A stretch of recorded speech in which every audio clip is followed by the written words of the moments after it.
Ada orang tanya macam mana nak keluarkan drive info. Drive info ni maksudnya bila kita matikan enjin, kita akan dapat result. Contohnya macam ni, saya nak matikan enjin. Score tu. Score. Ni nampakkan drive info. Okey, cara dia senang je. Korang pergi dekat settings. Kat sini. Okey, pergi dekat display settings. Alright. Lepas tu korang cari dekat bawah dia ending display.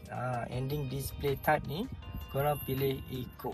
Kalau korang pilih standard macam ni kan, so dia akan mati macam tu je lah, tak ada drive info tu.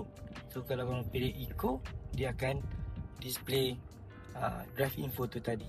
So drive info ni kalau boleh you dapatkan skor yang tinggi lah. So macam mana dapatkan skor yang tinggi? Nak lebih tinggi skor, kita pandu kena berhemah lah, tak terlalu laju dan tak terlalu perlahan. Dia in between je.